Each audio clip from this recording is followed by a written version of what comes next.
부활절 두 번째 주일 우리에게 주시는 하나님의 말씀은 신약성경 디모데후서 3장 16절로 17절 말씀입니다.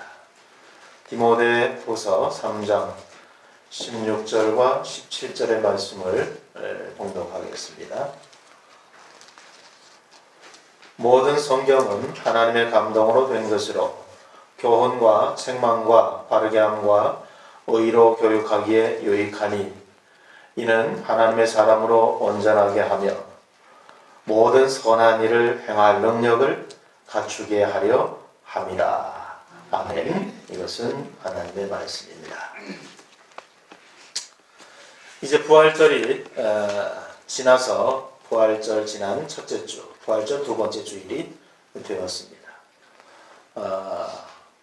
부활과 연계해서 오늘 하나님 말씀을 우리가 생각할 때에 큰 깨달음과 지혜가 우리 가운데 있게 되기를 바랍니다. 군대 용어 중에 FM이라고 하는 말이 있어요. 그죠? FM. 이 FM이라고 하는 말을 우리가 알든 모르든 이제는 아주 자연스럽게 사용을 합니다.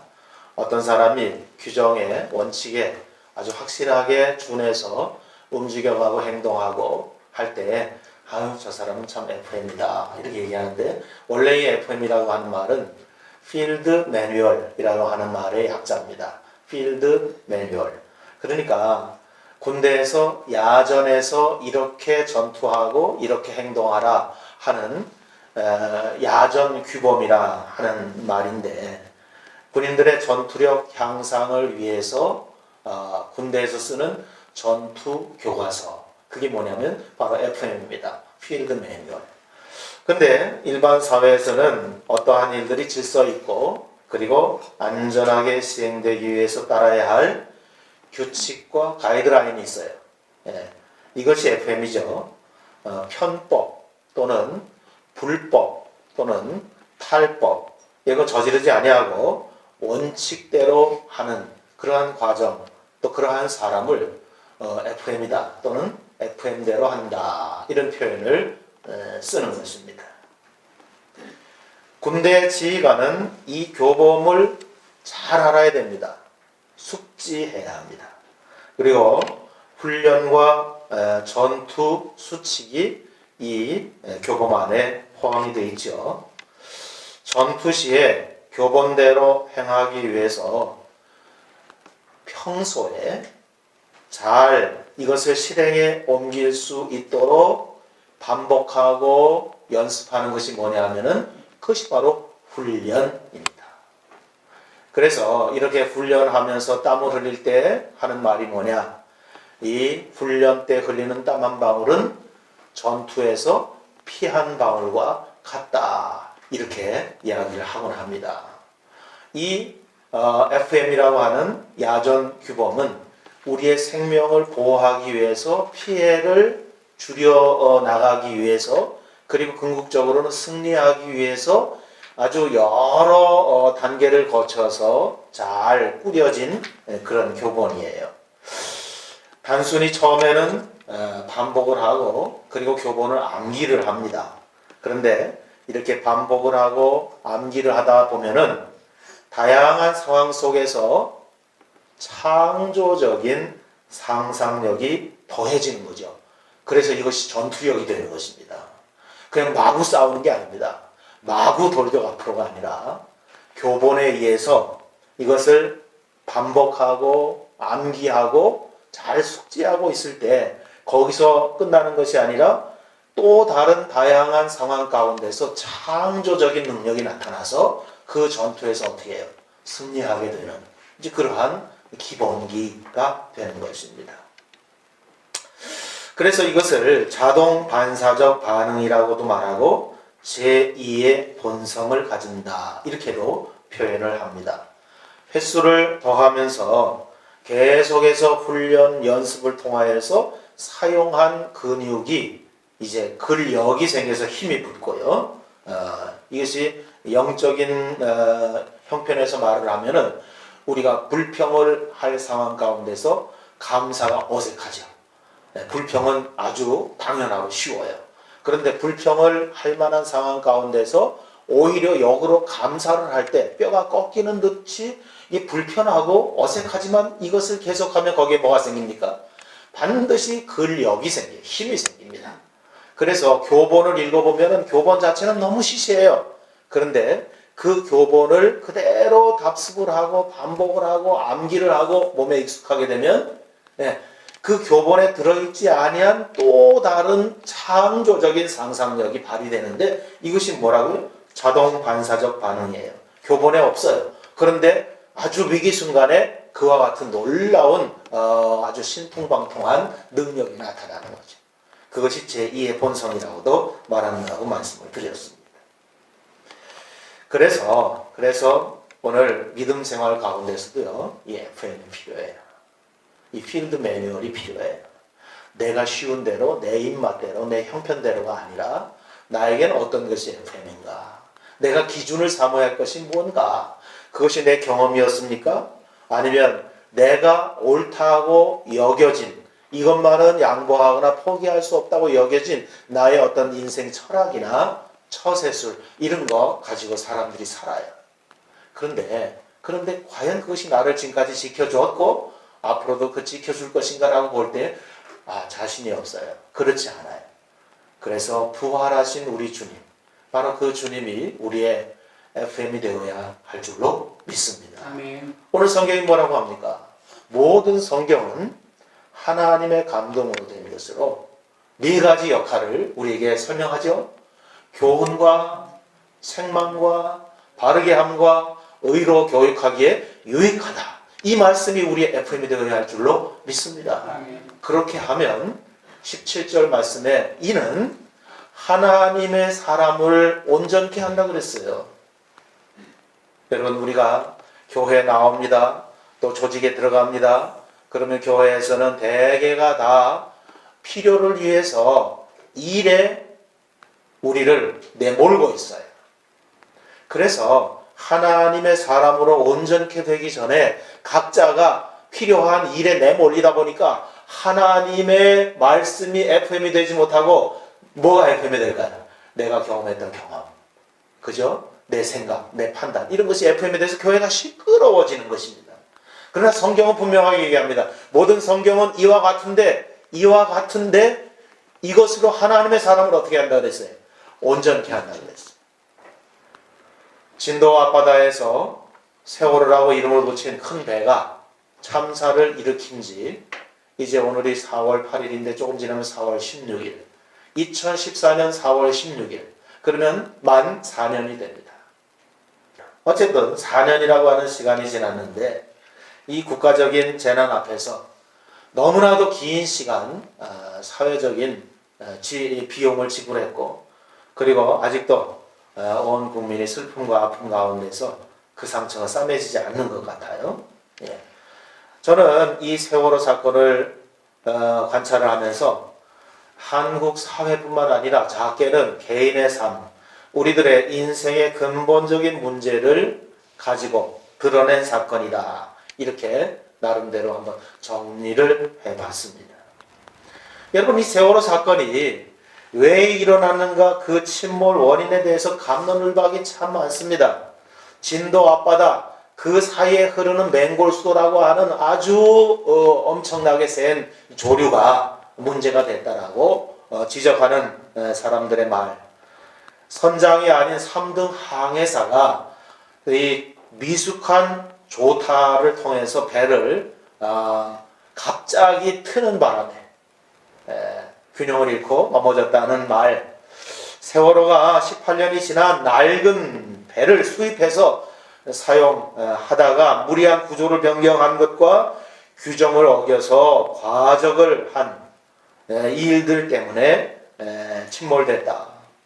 여기다가 이제 정치적인 음모까지 더해져서 대통령이 또는 어떤 정치적인 세력이 자기네들의 뭔가 문제가 될 만한 일을 뒤덮고 국민들의 관심을 다른 쪽으로 옮기기 위해서 이 사고를 일부러 저질러서 이 젊은 생명들을 바다에다 처박았다.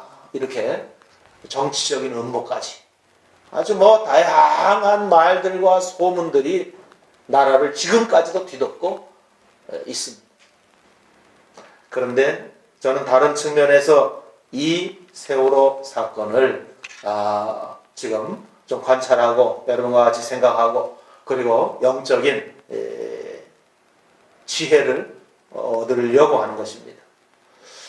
저는 이 세월호가 넘어지고 침몰된 데에 욕심이 잉태한 즉 죄를 낳고 죄가 장성한 즉 사망을 낳느니라고 한 하나님의 말씀에서 찾아보고 싶어요. 교본을 우습게 생각한 거예요. 그러니까 여러분 잔머리 굴리기에 급급한 모습들은 우리 속에서 임기응변에 능하다 이런 말로 때로는 칭찬의 대상이 되기도 해요. FM대로 하지 아니하고 잔머리 굴리기에 능한 사람을 주변에서 오히려 칭찬해요. 아이고 잘했어. 에이 아주 임기응변이 아주 능수능란하네. 이렇게 칭찬하는데 여러분 그 임기응변으로 한 번, 두 번 그 사고를 당하지 아니하고 문제를 해결했다고 해도 그 횟수가 더해가면 반드시 사고 날까요? 안 날까요? 사고가 납니다. 빨간불 그냥 바빠서 지나쳤는데 사고가 나지 않았어요. 그런데 그 신호를 무시하고 계속 빨간불에 버릇처럼 지나가면 교통사고 날까요? 안 날까요? 나는 것입니다. 이번에 안 났다고 계속 안 나는 거 아니죠. 빨리는 갈 수 있어요. 임기응변이 통할 수는 있어요. 이는 아닙니다. 여러분 우리나라가 지금 참으로 세계가 주목할 만큼 경제적인 부흥이 이루어져서 경제 강국이 된 거 사실입니다. 그런데 지금 와서 우리가 굉장히 좀 초조해하고 어려워하는 게 뭘까요? 사실 기초학문보다는 응용학문에 몰두하고 있는 이것이 문제가 될 줄 몰랐죠. 사실은 세균을 연구하고 그리고 이 기초의학을 연구하는 데는 사람들이 지원을 안 해요. 왜? 뭐가 안 되니까? 돈이 안 되니까. 연구원, 연구소 이런 데 싫어해요. 그리고 그런데 명함 내밀어도 별거 아닌 것처럼 봐요. 그죠? 그런데 아주 정말 전문의 해서 명의로 수술 많이 하고요. 또 아주 큰 병원에 유명한 만나기도 어려운 분들, 이러한 분들은 수입도 많고 이름도 나고 유명해지기도 해요. 그런데 여러분, 수술만 잘한다고 의료 강국이 되는 거 아니잖아요. 의료에 대한 기초 학문이 튼튼해야 하잖아요. 신약을 개발을 하고, 그래서 이 신약이 경쟁력을 얻고, 신약 한 종목만 개발해도 어때요? 나라에 이 부가 어마어마하게, 로얄티를 받을 수 있는데, 이제 그런 건 다 다른 나라에 줘버렸어요. 그리고 우리는 노가다만 해. 중노동만 해. 수술해서 자르고 찢고 꼬매고 이런 건 백날 해도 별로 돈 안 생겨요. 재미없어요. 의료 강국이라고 할 수가 없지요. 과학에도 마찬가지입니다. 물리학이나 이런데 기초학문에 지원 안 해요. 근데 돈 되는 데는 전부 다 몰려가 있어요. 그래서 바로 이런 것이 필드 매뉴얼이 뭡니까? 나라가 튼튼해지려면 기초학문이 튼튼해져야 돼요. 그리고 기초학문에 대한 배려가 나라에서 정책적으로 있어야 돼요. 문제를 잘 푸는 애들을 만들면 안 되고 그 원리가 어떻게 되는지에 대하여서 그 원리를 가르치는 그런 일에 아주 강한 나라가 돼야 되는데 문제 잘 푸는 애들만 만든 거예요. 어떤 문제 유형은 이렇게 문제 푸는 기술자를 만들었지 수학자를 만들지 못한 거지. 이게 참 안타까운 일인 거예요. 창조적인 머리가 없는 것은 아까도 설명했지만 FM, 필드 매뉴얼이 있으면 거기서부터 뭐예요? 그것이 익숙해지고 반복이 되면 어떻게 해요? 거기서부터 창조적인 상상력이 나타나는 거예요. 단기간 내에 가시적인 성과와 실적을 요구합니다. 교회 성장도 그렇고 개인의 신앙도 그런데요. 교본을 우습게 생각하면요. 절대로 온전한 하나님의 사람 만들어지지 않는 것이죠.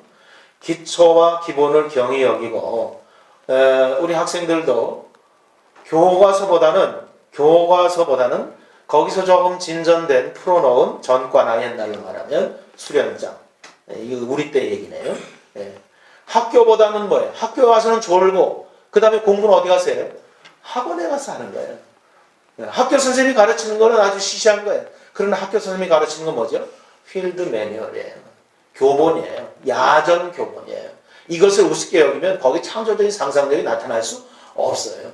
그런데 문제풀이를 위해서 학원으로 내몰리고 있어요. 문제 몇 문제 잘 풀 수 있어요. 근데 중요한 것은 뭐냐면 기초가 없어요.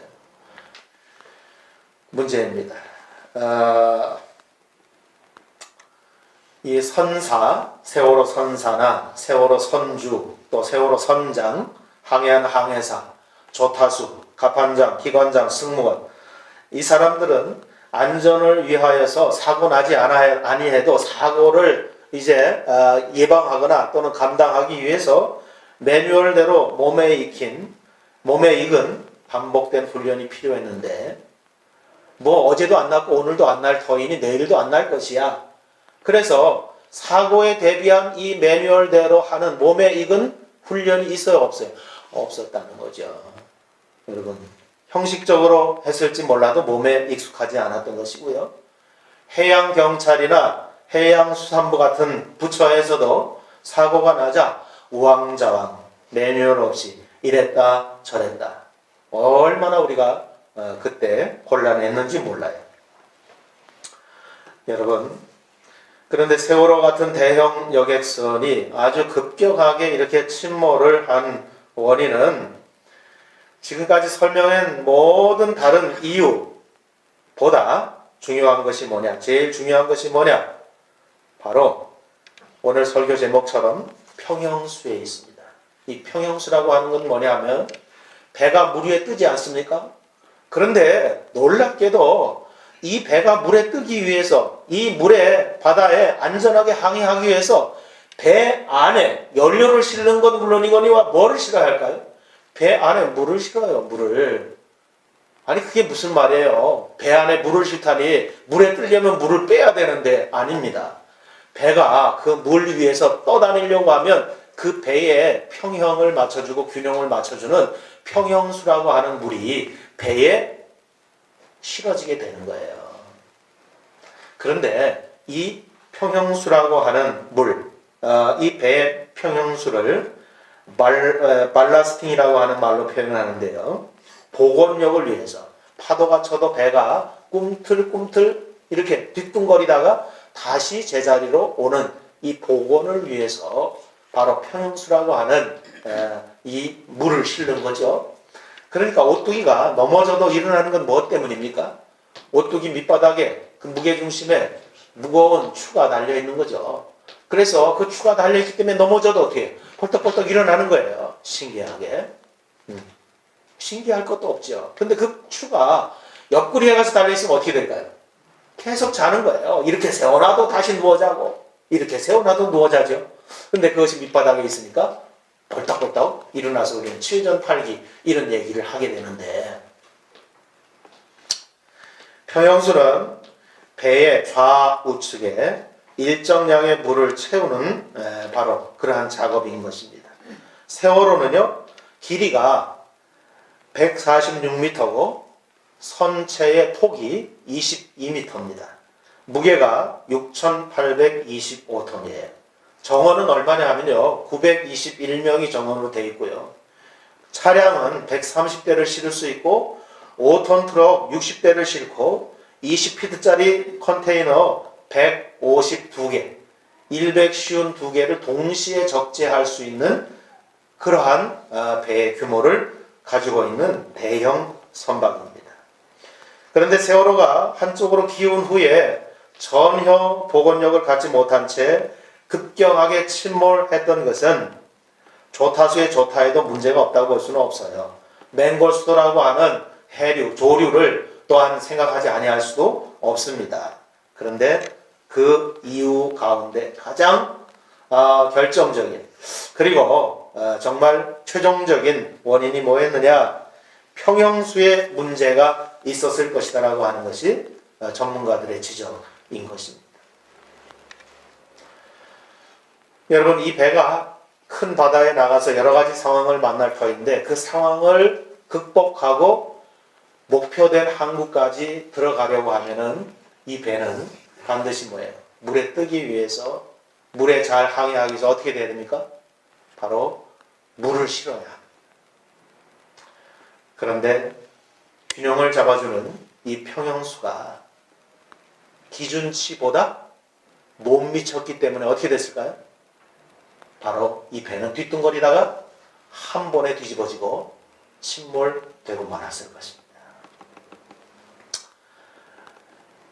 인생에도 이와 같은 평형수가 필요합니다. 인생의 바다는 우리가 상상하고 생각하는 것보다 훨씬 더 복잡하고 다양하게 우리에게 만나져요. 그 바다에서 우리가 이렇게 급격하게 침몰되지 아니하고 견디고 항해를 하고 목표된 항구까지 들어가려고 하면 뭐가 필요할까요? 바로 이 평형수가 필요합니다. 눈에 보이지 않지만 이 평형수의 역할이 필요합니다.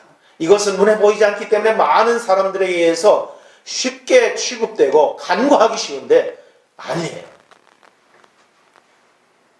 욕심이 잉태한 즉 죄를 낳고 죄가 장성한 즉 사망을 낳는다고 말을 했는데요. 여러분 이 평형수를 좀 빼내고 거기에 더 많은 화물을 실으면 어차피 한번 항해해서 그 항구까지만 들어가면 되는데 그러면 그 화물에 대해서 뭘 더 받을 수 있어요? 운임을 더 받을 수 있잖아요. 얼마나 큰 이익이에요. 한 번 가는데 더 큰 돈이 생기는 거예요. 그러니까 이거 좀 빼고 안 보이니까 이거 좀 더 실으면 이익이 되는 거죠. 그렇게 여러 번 수십 차례 아마 왔다 갔다 했을 거예요. 알면서도 그렇게 했고 그리고 관리감독청에서도 묵인을 했고 지금도 배가 그렇게들 다니고 있을 거예요. 사랑하는 여러분, 힘들고 어렵지만 우리의 뒤뚱거리는 넘어질 것 같은 아니 거의 다 넘어져 버린 이러한 인생의 균형을 다시 잡아줄 평형수가 뭘까요? 모든 성경은 하나님의 감동으로 된 것으로 교훈과 책망과 바르게 함과 의로 교육하기에 유익하다고 성경이 선언하고 있습니다. 이 하나님의 말씀을 여러분들이 농담처럼 여기지 아니하시고 진실로 그러하게 여겨서 이 하나님의 말씀을 FM으로 삼는다고 하면 야전 규범으로 삼는다고 하면 그 하나님의 말씀으로부터 온갖 창조적인 상상력이 어떠한 종류의 문제를 만나도 우리를 넉넉히 극복하고 감당할 만한 능력 있는 사람으로 세워주리라 믿습니다. 아멘. 그러나 여러분 이 평형수가 빠진 채로 덩치만 커지면 얼마나 위험한지 몰라요. 요즘 20년 전에 10년 전에 15년 전에 내가 욕심을 내서 한번 좀 잘못한 거 다들 그렇게 살았는데 하고 그렇게 저지른 그 일이 20년이 지나서 내 발목을 잡을 줄 누가 알았어요. 10년이 지나서 그게 있었던가 없었던가 자기 자신도 기억이 가물가물한데 피해를 봤다는 여성이 나타나서 정말 내가 듣기에도 민망한 방법과 방식으로 나를 추행했다, 폭행했다 라고 이렇게 고발하고 나오는 이 미투 이러한 상황 가운데서 평형수가 없었던 것이죠. 그 관직에 나갔는데 그냥 한 방에 뒤집어진 거예요. 이제사 무명을 듣고 인기를 얻기 시작했는데 한 방에 뒤집어진 거예요. 한 방에. 어떻게 할 거예요? 다시 복원이 될까요? 어림도 없어요. 이제 끝이에요. 그런데 여러분 그들만 그런 게 아니라 우리도 마찬가지예요. 겉보기에는요 교회 안에서도 성공한 것 같고 대단한 것 같고 뭐 아주 뭐 힘께나 쓰는 것 같은데요. 평형수가 싹 빠진 채로 그렇게 등치만 커진 사람들은 더 위험해요. 여러분 어선, 이 돛담배, 이 조각배, 이런 통통배 이런 건 어때요? 큰 파도가 쳐도요 빠질 듯 넘어질 듯 그러면서도 어때요? 그러면서도 살아남아요. 네. 이력 편준데도 그러면서 살아남아요. 그런데도 불구하고 큰 배는 어때요? 어마어마한 배는 절대로 빠지지 않을 것 같죠. 이렇게 큰 배가 어떻게 바다에 빠져요? 그런데 뒤뚱거리다가 그냥 한 번에 넘어가요. 왜? 뭐 때문에? 평형수가 없으니까. 이 물을 받아서 같이 견뎌줄 평형수가 없으니까 그냥 뒤집어지고 마는 것이죠. 그렇습니다. 때로는 이 평형수로 인하여서 인생 항로가 더디고 무거울 수 있어요. 좀 더 빨리 갈 수 있는데, 그죠? 내가 왜 싣고 다녀? 이런 거를 거추장스럽게 그렇게 여겨질 수가 있어요. 그러나 이것은 뭐예요? 거추장스러울지 모르고 더딜지 모르지만 이것이 나의 안전에 관계된 것인 줄로 믿습니다. 그러므로 이 FM대로 가면 하나님이 우리 인생 책임져 주실 줄로 믿습니다.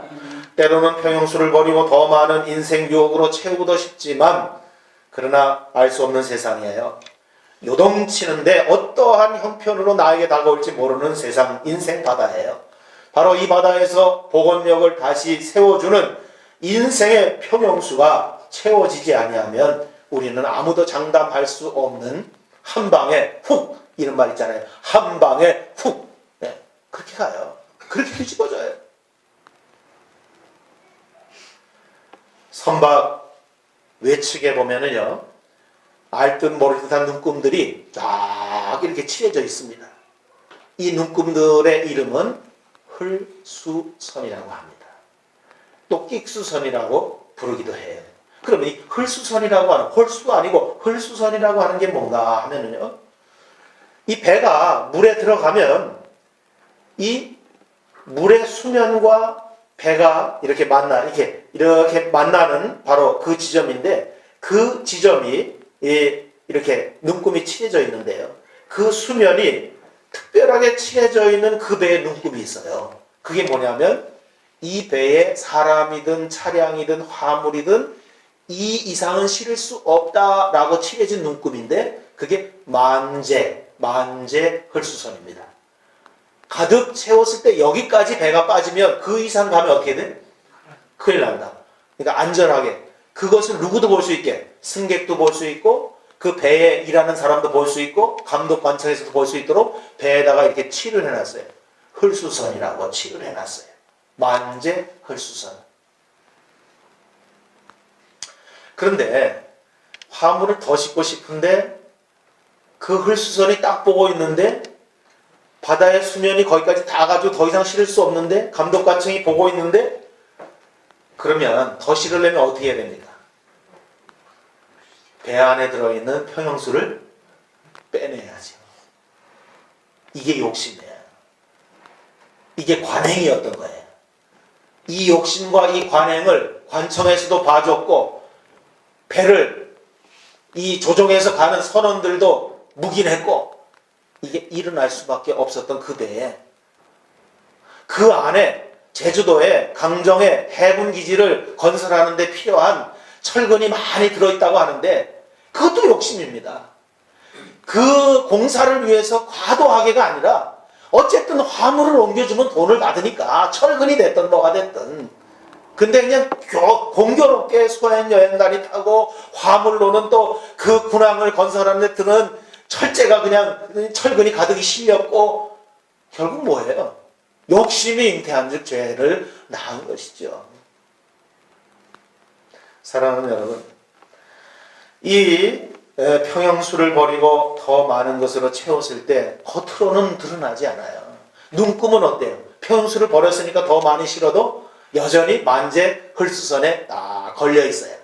그러니까 이 배는 뭐예요? 규정대로 했어요, 안 했어요? 했어요. 근데 속은 어때요? 규정대로 전혀 안 해요. FM대로 전혀 안 해요. 그러니까 맹골 수도가 문제가 아니라 출발할 때부터 어땠어요?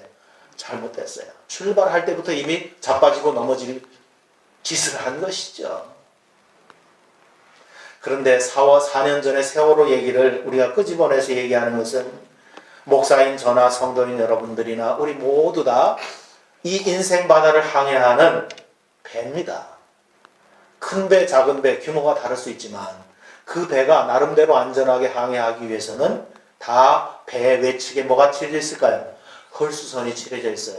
이 배에는 이 이상 실으면 안 됩니다. 그리고 이상의 이 평형수를 채워야 합니다. 라고 하는 헐수선이 칠해져 있는데 우리가 욕심이 나는 거예요. 아, 이거 가지고 다니기 너무 귀찮아. 그러니까 이거 좀 내버리고 싶어. 그리고 좀 다른 걸 채우고 싶어. 그러면 헐수선은 맞으니까. 그러면 한방 훅 이게 되는 것이죠. 하나님의 말씀으로 여러분 평형수를 규정만큼 채울 수 있기를 바랍니다. 그것이 나를 지켜줍니다. 이런 표현도 가능해요. 여러분, 여러분의 마음이 하나님 앞에서 불편하십니까? 불편하신 만큼 여러분은 상급을 받을 것입니다.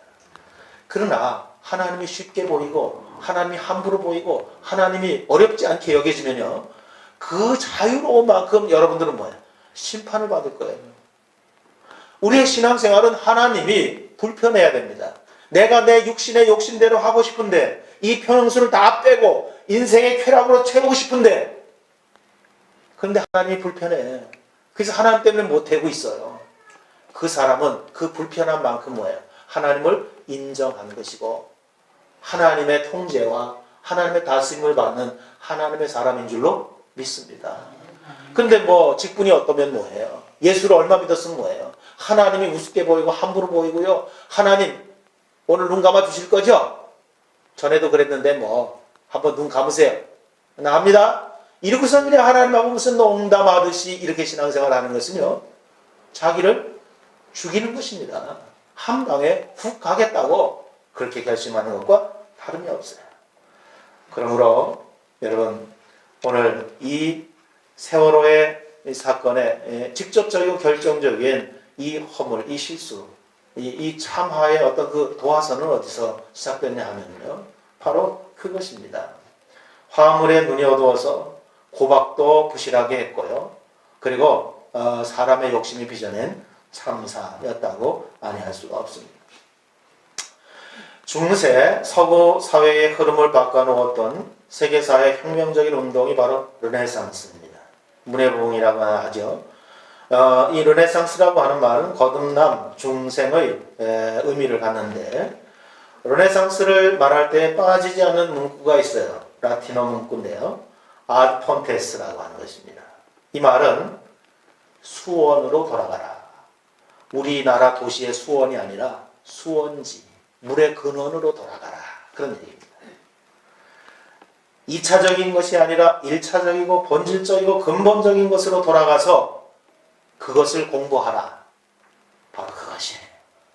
우리는 2차적인 것에 얼마나 지금 우리 주의를 빼앗기고 있는지 몰라요. 우리 관심을 빼앗기고 있는지 몰라요. 그게 어떻게 시작해서 이렇게 됐는지는 관심이 없어요. 그냥 여기에만 관심이 있어요.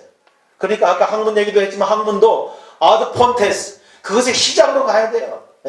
기초 학문으로 가야 됩니다. 그것이 튼튼해져야 됩니다.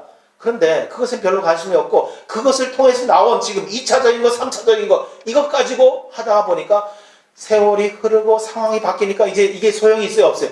없어져요. 그럼 다시 어디서부터 시작돼야 돼요? 아드 폰테스, 그 시작부터 시작해가지고 새롭게 뭘 만들어내야 되는데 그 능력이 이제 어떻게 됐어요? 없어졌어요. 그래서 나라의 경제가 지금처럼 이제와 같이 계속될지 아무도 장담할 수가 없어요. 다른 말로 하면 뭐죠? 경쟁력을 점점 잃어버리게 되는 것입니다. 우리 순빈이가 모든 어른들을 볼 때, 선배들을 볼 때 인사를 잘한다. 기본이지 사람이. 그지? 그런데 인사는 안 하는데 다소 머리가 뛰어나고 실력이 좀 좋다. 그랬을 때 뭐 선배도 못 푸는 문제를 내가 풀었다. 라고 하면 선배가 돼가지고 이 정도 문제도 못 풀어? 아주 다 풀었다. 그리고 으쓱 하는데 선배가 기가 죽어가지고 후배도 푸는데 난 이것도 못 풀고 그런 상황이 있지만 그러나 조금 더 살아가면서 이제는 그것이 역전이 되어서 내가 그보다 조금 잘 푸는 문제가 별일이 아닌 거야. 그런데 이제 내가 꼭 사업을 해야 되겠는데 사업 자금이 필요한데 그게 없어.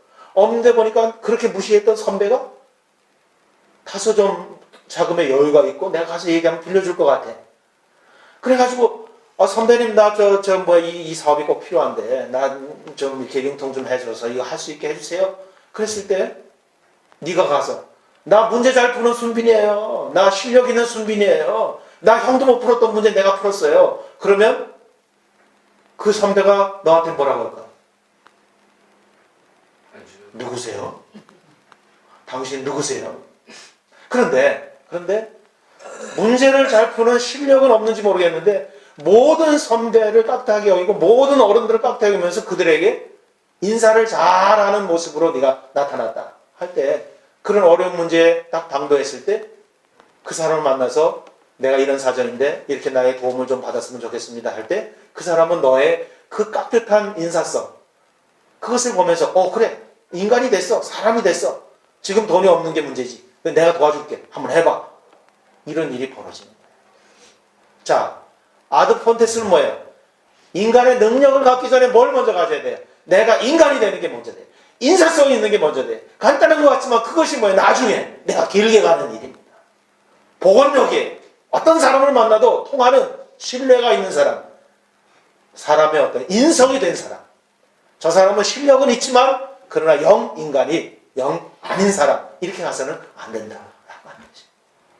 이것이 종교개혁 시대에만 르네상스에만 쓰여진 것이 아니라 중세 종교개혁 운동에도 오랜 종교적인 관행과 전통을 깨고 중세 교회를 개혁한 핵심 구호가 바로 똑같이 아드 폰테스라고 하는 것입니다. 교회의 관행과 전통에 얽매이지 말고 성경으로 돌아가라는 외침입니다. 성경이 인생과 생명의 복원력을 위한 필드 매뉴얼 FM이라고 하는 사실인 것이죠. 세월호는 여객선으로는 우리나라에서 가장 큰 배였습니다. 설령이 20년이 되었다지만 편의시설은 꽤 잘 꾸며진 괜찮은 여객선이었습니다. 그런데 온갖 편법과 탈법과 불법으로 똘똘 뭉쳐 있어서 성공한 인생 같아 보이듯 큰 덩치를 자랑했지만 덩치가 커도 복원력이 없으면 순식간에 뒤집히는 이 사실을 우리가 분명하게 목도할 수 있기를 바랍니다. 부러워할 필요도 없습니다. 사랑하는 여러분, 황금으로 잘 꾸며진 객차, 그 의자는 얼마나 정말 편의시설을 다 갖춘, 얼마나 눕기도 하고 앉기도 하고 얼마나 편안한지, 그 객차 안에 갖춰진 모든 기물 하나하나가 정말 최고입니다. 최고. 그런데 여러분, 이 객차가 기관차에 매달려 있지 않으면 객차 자체로 훌륭할지 몰라도 앞으로 갈 수 있어요? 없어요? 절대로 앞으로 못 갑니다. 여러분, 인생 자체가 굉장히 커 보이고 화려해 보이고 성공한 것처럼 보여도 예수 그리스도라고 하는 생명의 주님께 연결되어 있지 않으면 그 자체로 객차는 선로를 운행할 수 없다는 것입니다. 그런 걸 우리가 주님을, 부활의 주님을 알려야 하고 전해야 하고 교회가 존재하는 이유인 줄로 믿습니다. 아멘. 오늘 교회 바깥에서 자기의 화려한 객차의 모습을 두고 자랑하는 사람이 얼마나 많고 그들 때문에 우리가 얼마나 기죽는지 몰라.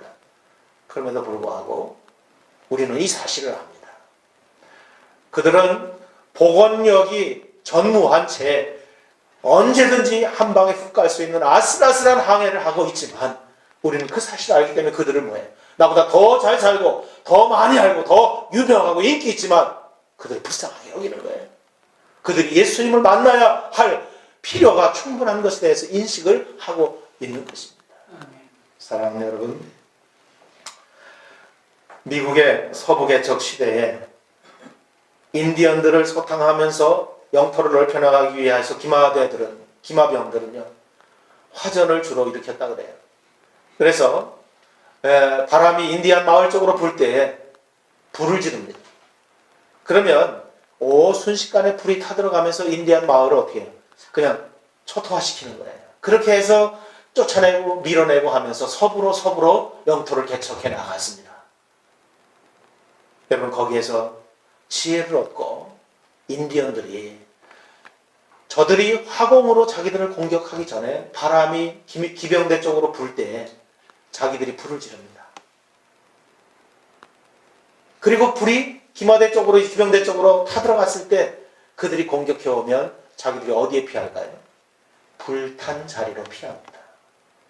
그러면 저들이 화공을 통해서 공격을 해도 자기들은 한 번 불탄 자리는 다시 불타지? 예수 그리스도가 불탄 자리, 예수 그리스도가 십자가를 진 자리, 예수 그리스도가 우리를 위해서 물과 피를 다 흘린 그 자리, 불탄 그 자리, 희생당하고 뭔가 값을 다 지불한 그 자리는 다시 태울 수 없는, 다시 심판할 수 없는 자리인 줄로 믿습니다. 우리가 바로 그 예수 그리스도의 희생의 자리에 즐거이 기꺼이 피하는 것입니다. 이것이 바로 FM입니다. 이것이 야전 규범입니다. 우리가 사는 길입니다. 우리의 생명이 여기에 있습니다. 그러므로 모든 성경은 하나님의 감동으로 된 것으로 교훈과 책망과 바르게 함과 의로 교육하기에 유익한 줄로 믿습니다. 아멘. 부활하신 주님, 그 주님을 묵상하면서 이제 거추장스럽게 여기지 맙시다. 이제 있을 만큼 있었다고 말하지 맙시다. 여기에 시작했으면 끝까지 있어야 합니다. 이것이 우리의 FM입니다. 아버지 하나님, 오늘 세월호의 침몰 사건, 이 가슴 아프고 참 그 전모를 생각해도 끔찍합니다.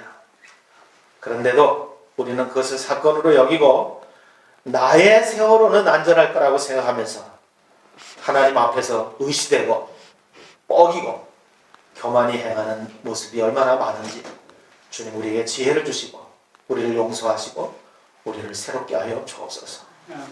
하나님, FM대로 칠해진 헐수선을 내 마음대로 옮겨 칠하거나 또 안전을 위해서 규정대로 채워야 할 표명수를 거추장스럽고 무겁다고 몰래 살살 흘려서 지금은 얼마가 차 있는지도 알 수 없는 위험한 상태로 인생 바다를 항해하겠다고 나서지는 않았는지 아버지 하나님, 이 부활절 두 번째 주일에 우리에게 큰 깨달음을 허락하여 주옵소서. 예수 그리스도의 이름으로 기도하옵나이다.